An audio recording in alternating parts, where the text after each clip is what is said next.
बच्चों, यूएस के major software hub को सिलिकॉन वैली बोला जाता है। सिलिकॉन वैली क्यों? एक्चुअली सिलिकॉन एक सेमीकंडक्टिंग मटेरियल है जो कंप्यूटर्स और बाकी इलेक्ट्रॉनिक डिवाइसेस में जो चिप्स यूज होती हैं उनको मैन्युफैक्चर करने के लिए यूज होता है।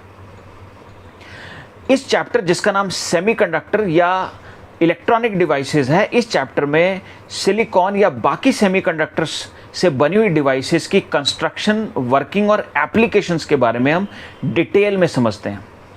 इस चैप्टर पे कमांड के लिए सबसे पहले ये समझ लेते हैं कि सेमीकंडक्टर या इलेक्ट्रॉनिक डिवाइसेस के इंपॉर्टेंट टॉपिक क्या हैं। बच्चों, पहला इंपॉर्टेंट टॉपिक है एनर्जी बैंड्स इन सॉलिड्स।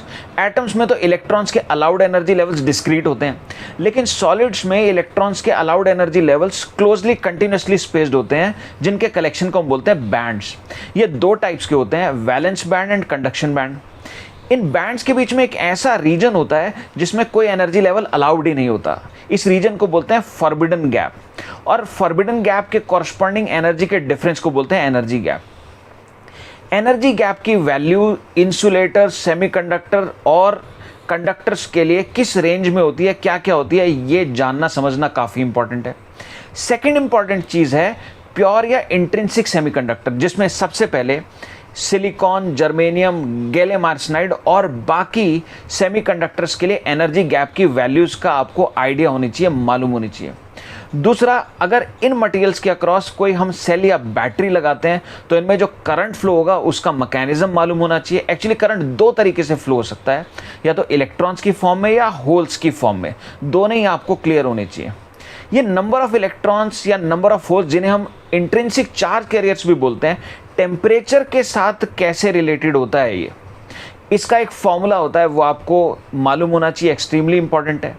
फिर conductivity number of electrons number of holes पर कैसे डिपेंडेंट होती है, इसका एक अनदर फॉर्मूला होता है जिस पर बेस सीधे सीधे क्वेश्चंस कॉम्पिटिटिव एग्जाम्स में आते हैं, ये आपको मालूम होना चाहिए।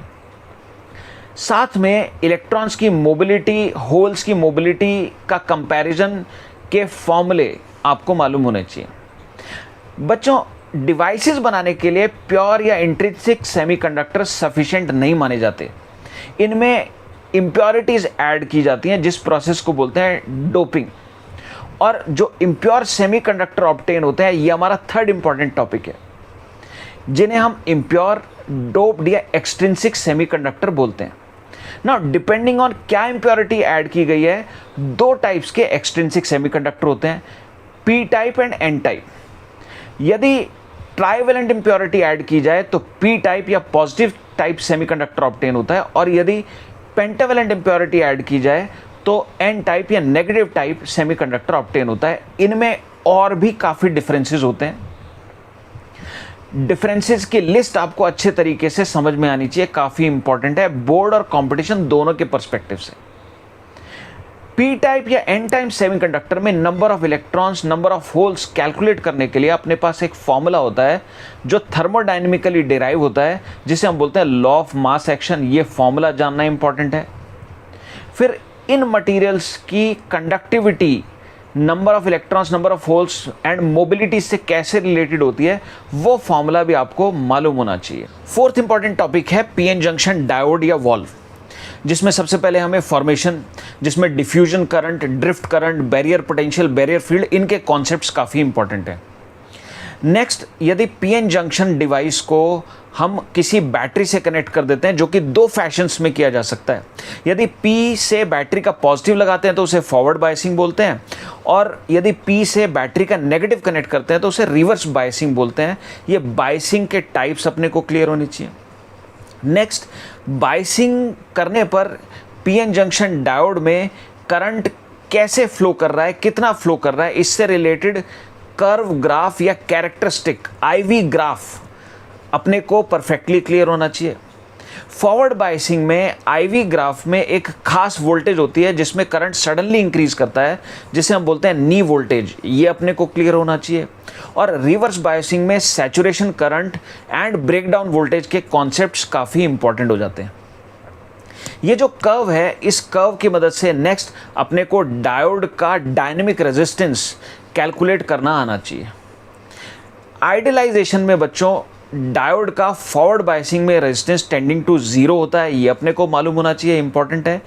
और रिवर्स बायसिंग में रेजिस्टेंस इनफाइनाइट लिया जाता है। अगर ये हम रियलाइज़ करते हैं तो हम डायोड में जो सर्किट्स होते हैं वो इजीली सॉल्व कर सकते हैं। डायोड्स की एप्लीकेशन फिफ्थ इंपॉर्टेंट टॉपिक है। एप्लीकेशन में सबसे पहले डायोड का रेक्टिफिकेशन यानी कि एसी को डीसी में कन्वर्ट करने के लिए कैसे यूज़ होता है ये हम समझ सकते हैं, ये इंपॉर्टेंट है। इनफैक्ट रेक्टिफायर के 3 types, full wave rectifier with centre tap transformer, फिर half wave rectifier and bridge wave rectifier, इनके सर्किट डायग्राम्स काफ़ी इंपॉर्टेंट है, अपने को आने चाहिए, आइडेंटिफाई करने आने चाहिए। और इन सभी रेक्टिफायर्स में इनपुट और आउटपुट की फ्रीक्वेंसीज कैसे रिलेटेड होती हैं ये जानना भी काफ़ी इंपॉर्टेंट हो जाता है।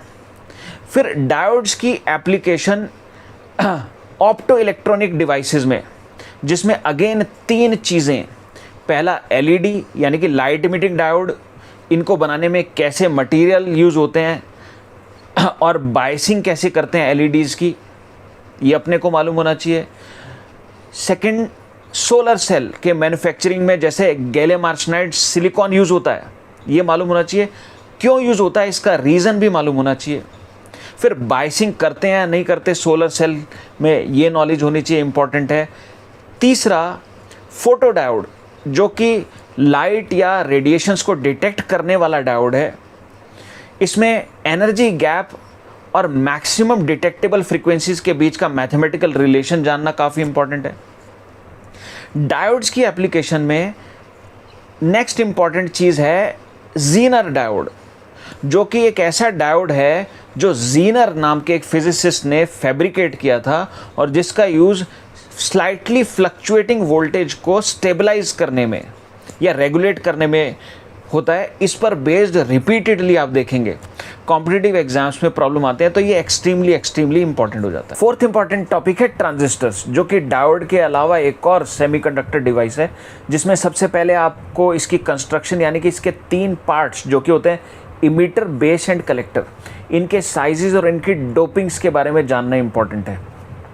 फिर इसको एक्टिव स्टेट में लाने के लिए बायसिंग कैसे की जाती है, सेल्स कैसे लगाई जाती हैं, ये जानना इंपॉर्टेंट है। नेक्स्ट, इसके इनपुट और आउटपुट कैरेक्टरिस्टिक्स या ग्राफ्स की नॉलेज आपको होनी चाहिए। और gains, current gain, power gain, voltage gain and transconductance, in 4 quantities के मतलब आपको अच्छे से मालूम होने चाहिए।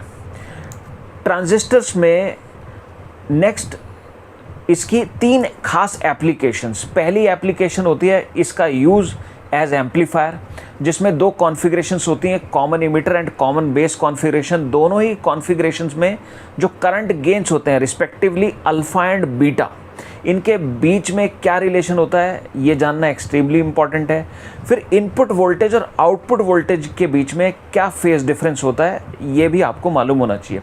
सेकेंड एप्लीकेशन ट्रांजिस्टर की होती है एज स्विच, यानी कि हाई वोल्टेज को लो वोल्टेज में कन्वर्ट करना और वाइस वर्सा किस तरीके से अचीव होता है ये समझना एक्सट्रीमली इंपॉर्टेंट है। तीसरी एप्लीकेशन ट्रांजिस्टर की है एज ऑसिलेटर, जो कि कम पूछी जाती है लेकिन फिर भी आपको देख लेनी चाहिए। लास्ट इंपॉर्टेंट टॉपिक बच्चों इस चैप्टर का है लॉजिक गेट्स, जो कि एसेंशियली डायोड्स और ट्रांजिस्टर्स की अरेंजमेंट्स होती हैं जिनको स्पेशल पर्पसेस के लिए डिज़ाइन किया जाता है सर्किट में। गेट्स में जो बेसिक गेट्स हैं वो है एंड, और एंड नॉट, तो ये तीनों गेट्स, इनकी ट्रुथ टेबल, बुलियन एक्सप्रेशन आपको मालूम होने चाहिए। नैंड एंड नॉर, ये जो गेट्स होते हैं इन्हें यूनिवर्सल गेट्स बोला जाता है, जिनकी मदद से कंबाइन करके और गेट्स बनाए जा सकते हैं, ये मालूम होना चाहिए। साथ में एक्सक्लूसिव और एंड एक्सक्लूसिव नॉर, ये गेट्स भी काफ़ी इंपॉर्टेंट है। फिर गेट्स में डिफरेंट गेट्स के कुछ भी कॉम्बिनेशन आपसे पूछे जा सकते हैं और पूछा जा सकता है कि भाई ये कॉम्बिनेशन क्या पर्पस अचीव कर रहा है। वो पर्पस आपको बताने के लिए डी मॉर्गन थ्योरम जानना बहुत इंपॉर्टेंट है। आपको कॉम्बिनेशंस की भी ट्रुथ टेबल और बुलियन एक्सप्रेशन लिखना आना चाहिए। बच्चों नेक्स्ट समझ लेते हैं इलेक्ट्रॉनिक डिवाइसेस के इजी टॉपिक क्या हैं। तो पहला डायोड, जिसके सर्किट की प्रॉब्लम्स या एप्लीकेशन की प्रॉब्लम्स बहुत ही स्ट्रेट फॉरवर्ड और इजी आती हैं। और दूसरा इजी टॉपिक है लॉजिक गेट्स, जिसके क्वेश्चंस बहुत ही कम समय में बच्चे सॉल्व कर सकते हैं। बच्चों नेक्स्ट समझ लेते हैं इलेक्ट्रॉनिक डिवाइसेस के डिफ़िकल्ट पोर्शंस क्या हैं। तो एक ही चैलेंजिंग पार्ट है इसका जहाँ पे स्टूडेंट्स ज़्यादा स्ट्रगल करते हैं, वो है ट्रांजिस्टर की अंडरस्टैंडिंग, यानी कि उसकी कंस्ट्रक्शन, बायसिंग, गेन्स का मीनिंग और उसकी 3 एप्लीकेशंस। बच्चों अगर आपको NCERT लेवल पर समझने में दिक्कत हो तो आप किसी हायर लेवल की रेफरेंस बुक्स को रेफ़र करके इस टॉपिक को ईजिली क्लियर कर सकते हैं। बच्चों नेक्स्ट समझ लेते हैं इस टॉपिक में कमांड के लिए प्री रिक्विजिट क्या है। तो पहला ऑब्वियस प्री रिक्विजिट है किरचॉफ्स लॉ की गुड अंडरस्टैंडिंग, क्योंकि सर्किट के साथ डील कर रहे हैं तो लूप इक्वेशन लिखने की ज़रूरत पड़ जाती है। दूसरी रिक्वायरमेंट है सॉलिड की फंडामेंटल अंडरस्टैंडिंग, जैसे सिलिकॉन, जर्मेनियम एटसेट्रा के माइक्रोस्कोपिक स्ट्रक्चर्स और इलेक्ट्रॉनिक कॉन्फ़िगरेशंस की understanding. Last but not the least semiconductor या इलेक्ट्रॉनिक डिवाइसेस की पास्ट ईयर में वेटेजेस जान लेते हैं। बच्चों नीट पर्सपेक्टिव से ये टॉपिक कितना इंपॉर्टेंट है ये समझने के लिए लास्ट 5 इयर्स में इस टॉपिक की वेटेजेस देख लेते हैं। ईयर 2023 में इस टॉपिक से 5 questions have been asked, year 22 में 3 क्वेश्चंस वर आस्क्ड, 21 में 2 क्वेश्चंस वर आस्क्ड, ईयर 20 में देखें तो 6 questions were asked and year 19 में 4 questions have been asked. Overall 5 years में 20 questions have been asked from this topic which have been of easy to moderate difficulty level। बच्चों weightages सुन करके समझ में आता होगा आपको कि ये टॉपिक काफ़ी इंपॉर्टेंट है और आप अपने एग्जाम में अराउंड 3 to 4 प्रॉब्लम्स इस टॉपिक से एक्सपेक्ट कर सकते हैं। बच्चों इलेक्ट्रॉनिक डिवाइसेस में एक्सेल करने के लिए आप ये स्ट्रैटेजी फॉलो कर सकते हैं। सबसे पहले आपको इस टॉपिक में एटलीस्ट 6 आवर्स क्वालिटी लेक्चर्स चाहिए। देन सेकेंडली आपको 12 आवर्स का टाइम इस टॉपिक को डिवोट करना पड़ेगा, जिसको आप 3 पार्ट्स में बांट लीजिए।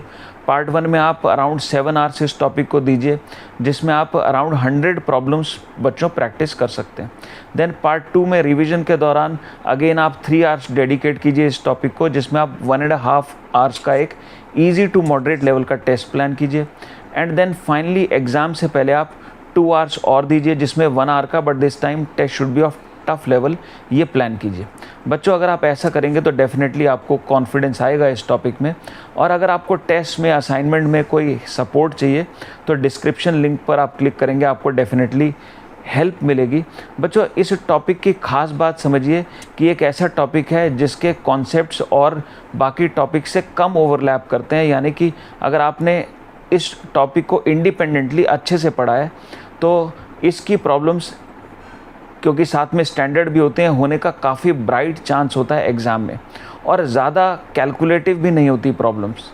तो इस टॉपिक में आप प्रैक्टिस सफिशिएंट कीजिएगा, ख़ासतौर पे पास्ट ईयर की प्रॉब्लम्स को अच्छे से देखिएगा तो डेफिनेटली आपको इस टॉपिक में मार्क्स मिलेंगे, एग्ज़ाम में प्रॉब्लम होगी ही।